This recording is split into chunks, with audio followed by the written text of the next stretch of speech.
picture coming to you from the Pike National Forest, right near the base of Long Scraggy Mountain out in Buffalo Creek. And I just wanted to pick up where I left off on the last video, where I was talking about conscious manifestation and really beginning to discern the subtle energy differences between the times I've successfully consciously manifested and unsuccessfully consciously manifested, because from a mechanical standpoint, I did the same things.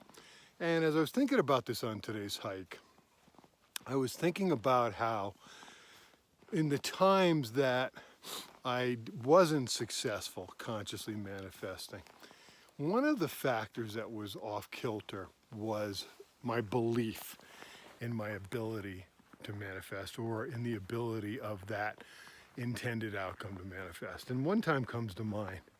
Back in 2003, I'd been in business at that point, I think, for like 4 years and really doing really well. Every year, my business would just get better and better and better and better.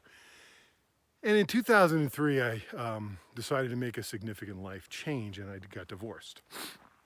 And a series of things happened. 2003 ended up being my best year, but as I was going through the divorce and 2003 closed out, a number of things took a turn for the worse for me in my business. My largest client at the time, literally I had a meeting with them in October where they had surveyed all their salespeople and sales leaders and determined that of all the training they did that year, the only training that those people felt was worthwhile was my training, and they had plans for doing a massive amount of training with me in 2004. And I had other good clients at the time, and everything was roses. And then in December of that year, everything took a turn. I got notification from my biggest client that they had been bought out, and the new company was not the type that would pay for outside training.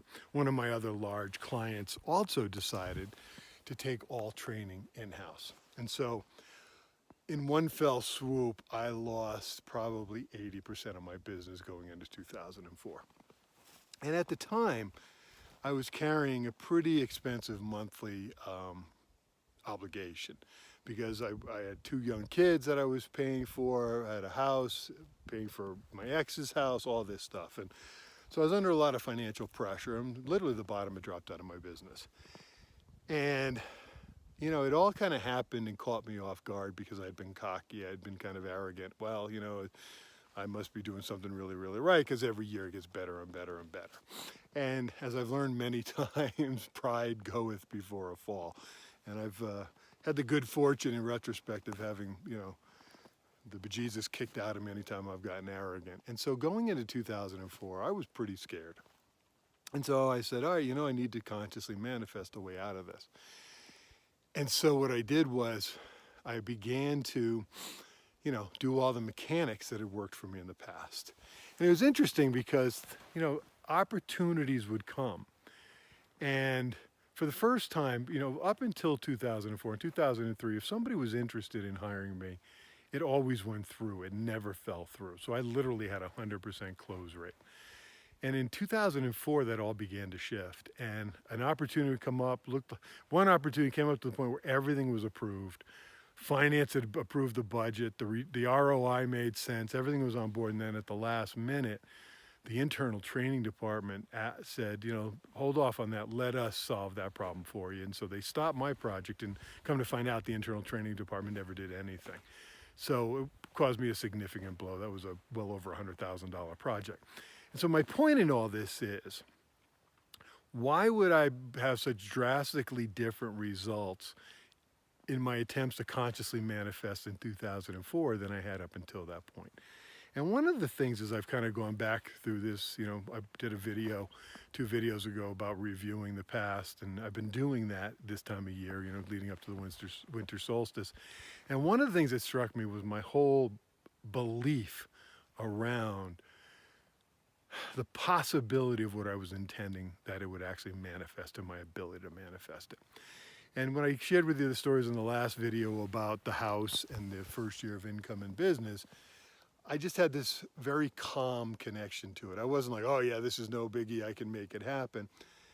I almost didn't even think about it once I set the initial intention. It got me thinking that having a belief, having faith in your ability to manifest is extremely important. But once again, there's a subtle energy here that's critical. And I'm going to try and articulate this, and I'll continue to do this over future videos. But where I am right now, it's almost as if it's not about having active belief where you're consciously thinking to yourself, I believe this will happen, I believe this will happen, like the old Cowardly Lion in The Wizard of Oz, I do believe in spooks, I do believe in spooks. It's not about that. It's more about not having the thoughts in your head about not believing, about being fearful, about thinking to yourself, oh, there's no way this can happen. How could this possibly happen? This can't happen because. And it's more about getting rid of the doubt and allowing everything else to play out, because doubt and fear are blocking energies. They keep things from happening.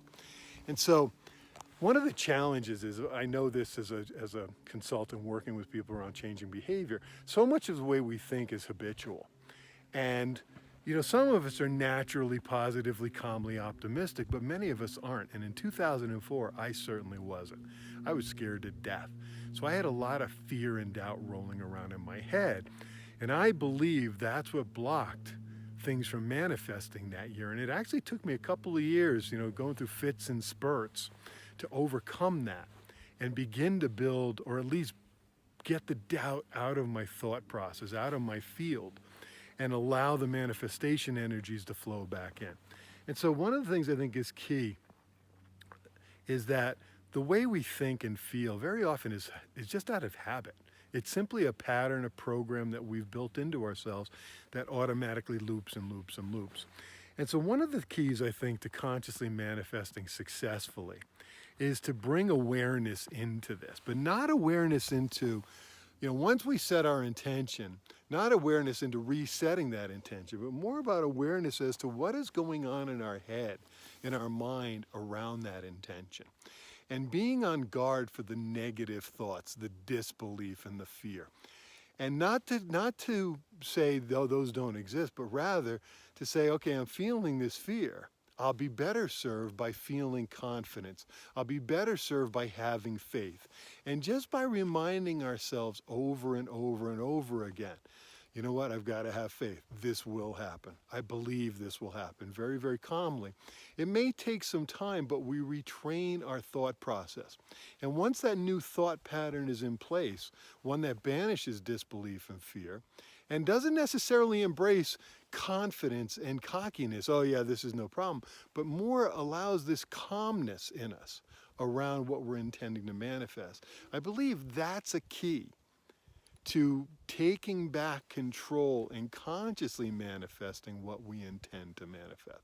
So I just thought I'd share that with you. My intention is to continue to build on this in future videos, really kind of sharing with you my thought process as I'm going through this going into the new year. Because as we go into 18, I'm intending to manifest some new things, some different things. And, I'm kind of taking it as an opportunity to keep track of what I'm doing as I go along, as almost like an experiment to see if I can crack the code of conscious manifestation. So thanks for tuning in. Appreciate it. Hope you have a great rest of your day. Look forward to talking to you on future videos. Take care.